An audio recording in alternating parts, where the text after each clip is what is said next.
नमस्कार दोस्तों, मैं हूं नमिता सचदेव। आप सबका बहुत बहुत स्वागत आपके लोकप्रिय कार्यक्रम में, जिसका नाम है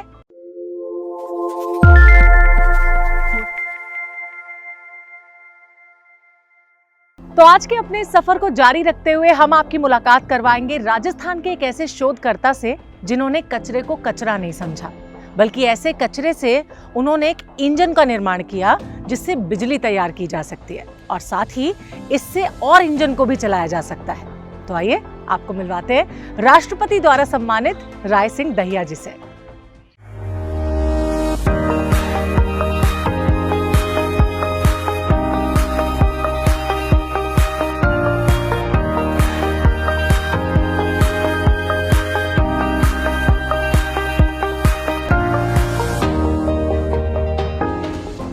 मेरा नाम राय सिंह दहिया है।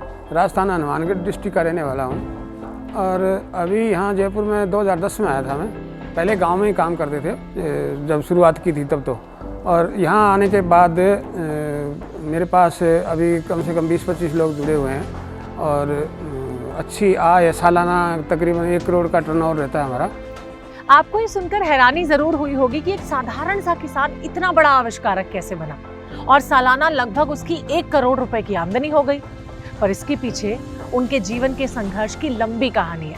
आपने वो कहावत तो सुनी होगी कि सोना आग में तपकर ही अपनी चमक बिखेरता है। राय सिंह दहिया ने भी अपनी गरीबी और अपने संघर्ष की आग में तपकर ही अपनी योग्यता को साबित किया और अपने अंदर छुपे इंजीनियरिंग के गुणों को लोगों के सामने प्रदर्शित किया, जिसकी शुरुआत उन्होंने बचपन में ही कर डाली।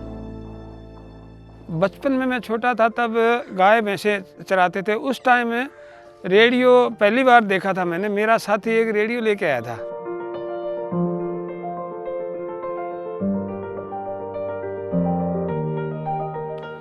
तो एक रेत के टीले पे लाके रेडियो रख दिया और उसमें गाने वाने चल रहे हैं, आदमी बोल रहा है। तो मेरे को लगा कि मेरे को इतना तो पक्का विश्वास था, क्योंकि मैं कोई चीज़ को अगर अच्छे से देख लेता हूँ तो विश्वास करता हूँ पक्का कि हाँ ये हो सकता है, ये नहीं हो।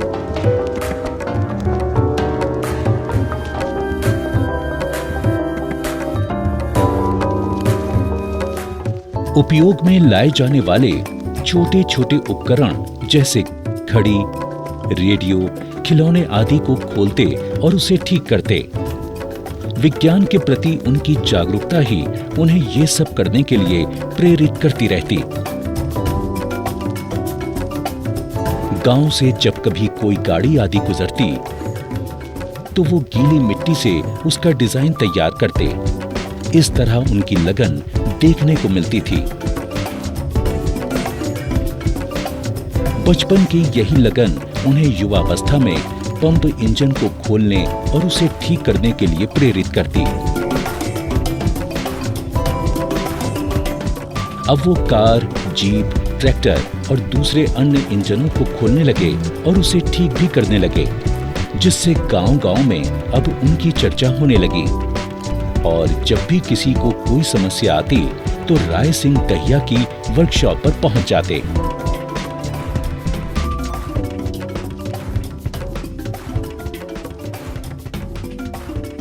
डीजल इंजन का काम तो मैंने 79 से ही सीखना शुरू किया था और 78 में मैंने डीजल इंजन का काम करना अच्छे से सीख लिया था। उसके बाद diesel engine, petrol engine, 2 stroke, 4 stroke, इसका धीरे धीरे मेरे को अच्छा नॉलेज हो गया। और फिर 1990 में मैंने यहाँ अपने गांव में एक दहिया ट्रैक्टर वर्कशॉप के नाम से वर्कशॉप खोला। और उसके बाद जो 1998 में मैंने गैसीफायर पे कुछ काम किया, अपने तरीके से ही कुछ गैस बनाने का। तो वो करते करते फिर 2001 में मैंने फर्स्ट गैसीफायर भी स्टार्ट कर दिया था, पर उससे इंजन नहीं चल रहा था। तो इंजन चलाने के लिए फिर मैंने एक इंजन को कन्वर्ट किया, डीजल इंजन को, और उसको पहले फर्स्ट में मैंने एलपीजी से स्टार्ट किया। फिर एलपीजी से स्टार्ट करने के बाद इधर उधर गाँव में कुछ लोगों को दिए भी इंजन, और उसके बाद फिर मैंने धीरे धीरे ये गैसीफायर लाइन पकड़ा। और फिर गैसीफायर से मैंने 2001 में फर्स्ट इंजन स्टार्ट किया था। इंजन का तो मैं 1990 से लेकर के और 2000 तक इतना मतलब मास्टर बन गया। इस बात में कामयाबी मिली। उनकी इसी कामयाबी का नतीजा है कि आप जैसे किसानों तक बायोमास गैसीफायर पहुंच रहा है। दोस्तों, राय सिंह दहिया में ऊर्जा के विभिन्न स्रोतों से निकलने वाली भाप और हीट को शक्ति के एक नए स्रोत में बदलने का गजब का हुनर है। अब इस हुनर को उन्होंने कैसे विकसित किया, आइए उनसे ही जानते हैं। ये सिटी वेस्ट में जैसे ड्राई वेस्टेज होना चाहिए और उसमें 25 से 30% एग्रीकल्चर वेस्टेज, जैसे गत्ता वत्ता है, ये चीज़ें, लकड़ी, कचरा, भूसी वगैरह, जैसे ऐसी चीज़ें थोड़ी मिक्स होनी चाहिए। ये नहीं कि 100% प्लास्टिक इसमें डाल सकें, 100% नहीं चलता। और बाकी सिटी वेस्ट में तो तकरीबन आते ही आते हैं, गत्ते आते हैं और कागज़ आते हैं छोटे मोटे, और कपड़ा भी आता है, और जैसे फटे पुराने जूते हैं, ये है, तो उसमें भी कुछ गत्ते वत्ते लगे हुए होते हैं। तो ये मेरा कहने का मतलब 25 से 30% तक एग्रीकल्चर वेस्टेज भी होना चाहिए उसमें, और बहुत बढ़िया चलता है। इसकी एफिशिएंसी जो है वो जैसे खेती कचरे से ही इसमें ज़्यादा है आउटपुट। जैसे खेती कचरा जो है, अब सरसों का वेस्ट है, गन्ने ग्वार, बाजरे, मक्के का वेस्ट है, तो वो 1.3 से 5 kg पर यूनिट लगता है, और इसमें ये 1 kg में ही चलता है। अपने अनवरत प्रयोगों और प्रयासों से आखिरकार बायोगैस के जरिए गैस को उत्सर्जित करने में कामयाबी पाई और इससे डीजल इंजन को चलाने में सफलता प्राप्त की। इस तरह राय सिंह दहिया ने अपने अनोखे शोध से बायोगैसिफायर का निर्माण कर डाला।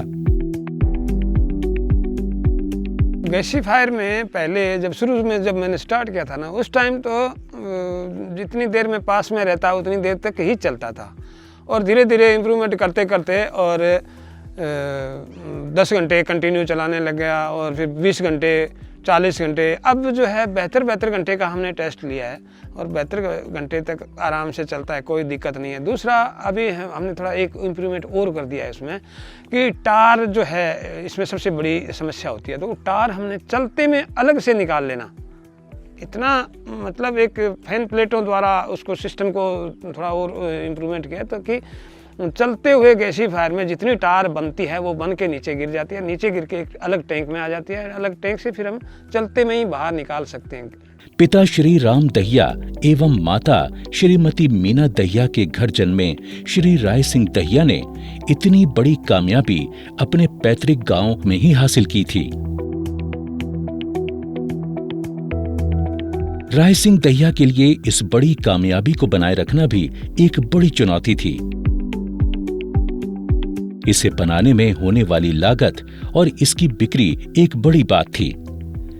हमें अलग अलग स्टेट से अलग अलग कचरा मिलता रहता है, वो वेस्टेज होता है वहाँ पे, कहीं पे कोई पे डिस्ट्रो है, कहीं पे नारियल का है, कहीं पे गन्ने का है, तो वो अलग अलग स्टेट से अलग अलग जगह पे अलग अलग कचरा होता है, वो हमें मिलता है। वो हम अलग वहाँ से मंगवा के और कस्टमर को हम कस्टमाइज सिस्टम बना के देते हैं उसी पे, ताकि उस कस्टमर को कोई जगह अलग जगह ना जाना पड़े और वो वेस्टेज है वो अपने अच्छे से यूज़ कर सकता है। वो इस चीज़ में पापा काफ़ी हेल्प करते हैं हमारी, हमें अलग अलग आइडिया देते हैं और हमें काफ़ी चीज़ें इम्प्रूव करवाते हैं, क्यों एक सिटी वेस्ट आने वाले फ्यूचर का बहुत बड़ा एक इशू है जो उसको कहीं पे ख़त्म नहीं किया जा सकता। और पापा का ये सोच है कि उसको यूज़ करके उससे पावर जनरेशन करे और वो यूज़ में आए ना कि वो वेस्टेज रहे। लेकिन जैसा कि हम सब जानते हैं, अगर हमारा प्रयास सही दिशा में हो तो हमारी मदद के लिए लोग भी आ जाते हैं। राय सिंह दहिया की उपलब्धियों को देखते हुए NIF ने सभी प्रकार से मदद देने का निश्चय किया और उनके अनुसंधान को जारी रखने में हर संभव सहायता दी।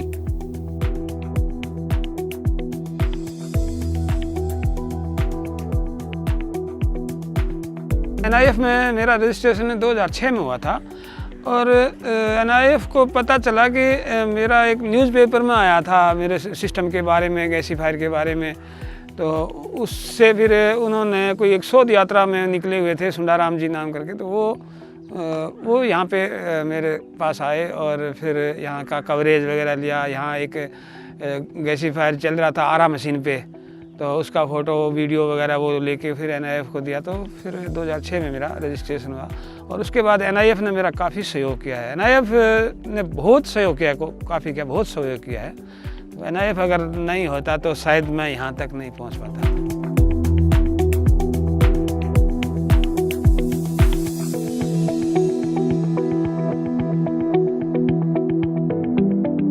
बचपन से ही परिश्रमी, जिज्ञासु और मेधावी रहे राय सिंह दहिया ने अब तक कामयाबी के एक बड़े फलक को छू लिया था।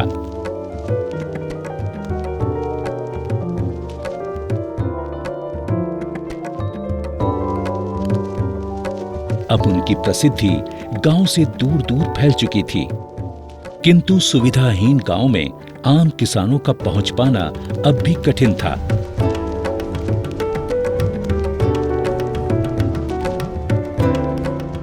जिससे उनके द्वारा आविष्कार किए गए उत्पादों को खरीदने में अड़चनें आ रही थीं।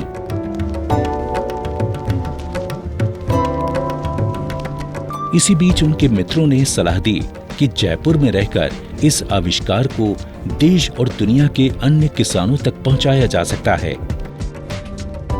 उनका इनोवेशन बायोमास गैसिफिकेशन सिस्टम नहीं था, बल्कि उसका सस्टेनेबल यूज था। गैसिफिकेशन सिस्टम के अंदर कई बार टार डिपोजिशन की वजह से उसके जो पिस्टन हैं वो चोक हो जाते हैं, और इन्होंने एक इस तरह से वाटर जैकेट बनाई जिससे अगर गैस पास होती है तो टार उस वाटर जैकेट के अंदर रह जाएगी और वो बायोमास गैसिफिकेशन सिस्टम खराब नहीं होगा। तो इसने उस सिस्टम को एक लंबी लाइफ दे दी, और इसी वजह से अलग अलग क्षेत्रों में लोग उसको इस्तेमाल करने लगे, उसकी स्वीकार्यता बढ़ गई।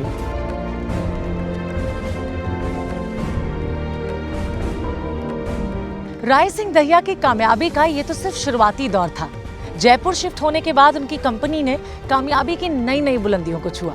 जयपुर में वर्कशॉप एस्टैब्लिश होने के बाद उनके उपकरणों की मांग देश विदेश में होने लगी। उनके द्वारा मॉडिफाइड बायोमास गैसीफायर अब अलग अलग राज्यों के किसानों तक पहुंचने लगी, और किसान भी आसानी से वहां आकर अपनी जरूरत के मुताबिक उनसे उपकरण खरीदने लगे, और इस तरह धीरे धीरे उनके वर्कशॉप का विस्तार भी होता गया। मैं राय सिंह जी के साथ में लगभग 2001 से जुड़ा हुआ हूँ, और पहले हम ट्रैक्टर डिपो का काम करते थे गांव में। 2009 तक ट्रैक्टर डिपो का काम किया, उसके बाद हमने ये गैसीफायर बनाना शुरू कर दिया, और उसके बाद में हमने 2009 में जयपुर आ गए, उससे हमने गैसीफायर बनाए। ये गैसीफायर लगभग 325 के आसपास हमने अभी तक बना दिए, और नए नए मतलब अलग अलग बनाते रहते हैं हम सिस्टम। बहुत इंटरेस्ट आता है मेरे को इस काम में, नए काम में। हमने एक छोटा कुक स्टोव बनाया है, वो घरेलू गांव में कोई गरीब किसान है जो बड़ा सिलेंडर नहीं ले सकते, उसके लिए है। वो धुआं रहित है, बिल्कुल धुआं नहीं करता है। और हम भी इसको फैक्ट्री में कम से कम 20-25 काम करते हैं लड़के, उसके लिए भी खाना इसको ही बनाते हैं। और ये LPG से बहुत सस्ता पड़ता है, धुआं भी नहीं करता। और ये कम से कम हमने 500-600 तो बेच दिए यहाँ पर हनुमानगढ़ जिले, गंगानगर जिले में। और ये बड़ा कुक स्टोव का ये बना रहे हैं जो, ये भी वो ऑल इंडिया में सप्लाई करते हैं इसको, और LPG से लगभग ये 50-60% सस्ता पड़ता है जी। राय सिंह दहिया द्वारा संचालित इस कंपनी से देश और विदेशों में भी बायोगैसीफायर की आपूर्ति की जाती है। ये थर्मल एवं इलेक्ट्रिकल दोनों प्रकार के उपयोग में लाया जा सकता है।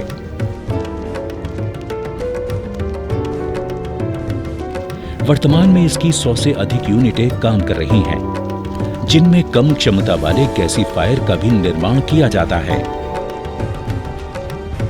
राय सिंह दहिया द्वारा निर्मित इस प्रकार के बायोगैसीफायर का उपयोग खेतों में रखे पंप सेट को चलाने, घरों में पानी की टंकी भरने, आटा चावल मिलों को चलाने और बिजली उत्पादन करने वाले उपकरणों को चलाने में किया जा सकता है। इसे उपयोग में लाने पर लागत कम आती है, इसका रखरखाव आसान है और इस पर खर्च भी कम आता है। दूसरे उपकरणों की तुलना में इसमें 30 से 40% तक कम ईंधन की खपत होती है। अपने शोध कार्यों में राय सिंह दहिया इतने परिपक्व हो गए हैं कि इंजन की आवाज सुनकर ही समझ जाते हैं कि इंजन में किस प्रकार की खराबी है और इसे ये तुरंत ठीक कर डालते हैं। अपनी इसी विशिष्ट इंजीनियरिंग क्षमता की बदौलत राय सिंह दहिया को अब तक दर्जनों पुरस्कार एवं सम्मान प्राप्त हो चुके हैं। आइए एक नजर डालते हैं अब तक उनको प्राप्त पुरस्कारों और सम्मानों पर।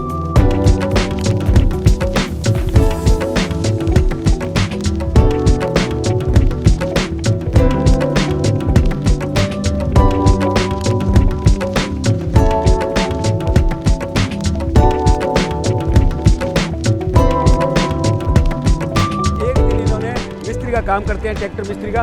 तो क्या है, उन्होंने एक आविष्कार किया रेडियो स्टेशन का। जब सुरतगढ़ रेडियो स्टेशन अभी है, पहले भी था, तो उन्होंने एक ऐसा आविष्कार किया जिसके अंदर इन्होंने बोला कि हेलो ये सुरतगढ़ रेडियो स्टेशन है। हेलो नहीं, ये थर्ड का रेडियो स्टेशन है। ये आज से लगभग 40 साल 35 साल की बात है। तो इतना दिमाग के धनी उन्होंने एक अपने दिमाग से ही, लोग तो तेल डालते हैं, पेट्रोल डालते हैं, डीजल डालते हैं, इन्होंने लकड़ी, कचरा, घास फूस से एक ऐसा इंजन का आविष्कार किया जिससे क्या है कि पानी चलता है और उससे खेतों किसानों को फायदा होता है सब। तो इन्होंने एक ऐसे, तो वो यहाँ आविष्कार किया और पूरे क्षेत्र के अंदर बीकानेर जिला, गंगानेर जिला, उसके बाद दिल्ली गए, वहाँ विदेशों के अंदर इनके इंजन जा रहे हैं और इन्हें खूब सेवा करते हैं। और पैसे के लिए नहीं जाते, इन्हें तो बस मामूली काम है, सेवा भाई है। और राय सिंह दहिया आज दिलों में है। यूं तो राय सिंह दहिया ज्यादा पढ़े लिखे नहीं हैं, फिर भी उन्होंने कभी हार नहीं मानी। अपने अनुभव और अपने विज्ञान के समावेश के बल पर उन्होंने कई संशोधनों में सफलता हासिल की और उनके इन्हीं आदर्शों और अनुभवों को साझा करने के लिए उन्हें कई शिक्षा संस्थानों के द्वारा विशेष प्रवक्ता के तौर पर आमंत्रित किया गया।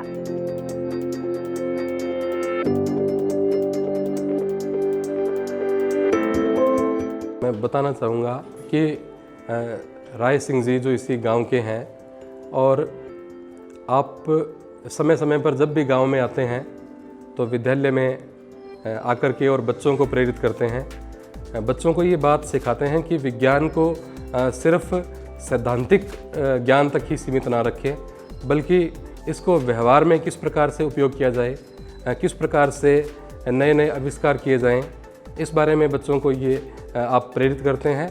और बच्चे भी जो एक अवधारणा, एक इस प्रकार की धारणा होती है बच्चों में कि वैज्ञानिक जो हैं वो बहुत बड़े बड़े स्कूलों में पढ़े या बहुत बड़े बड़ी यूनिवर्सिटीज़ में पढ़े हुए होते हैं, वो ही आविष्कार कर सकते हैं। श्री राय सिंह जी बच्चों के सामने बड़ी सहजता से इस बात को समझाते हैं कि आविष्कार करने के लिए बड़े बड़े संस्थानों में जाने की आवश्यकता नहीं है। आविष्कार करने के लिए आपका जो मस्तिष्क है वो खुला होना चाहिए, दिमाग खुला होना चाहिए, आपको स्थानीय ज़रूरतों का ध्यान में होना चाहिए। और अगर आप प्रयास करोगे तो कोई भी एक व्यक्ति, कोई भी बच्चा जो है वो किसी भी प्रकार का आविष्कार कर सकता है। सम्मान और पुरस्कार राय सिंह दहिया की हिम्मत और हौसले हमेशा आगे बढ़ाते रहे और एक के बाद एक कामयाबी की नई बुलंदियों को छूते चले गए। कामयाबी के इस सफर में राय सिंह दहिया देश के साथ साथ विदेशों में भी अपने शोध का लोहा मनवा चुके हैं। इनकी कामयाबी का सिलसिला यूं ही आगे बढ़ता रहे, यही हमारी मनोकामना है।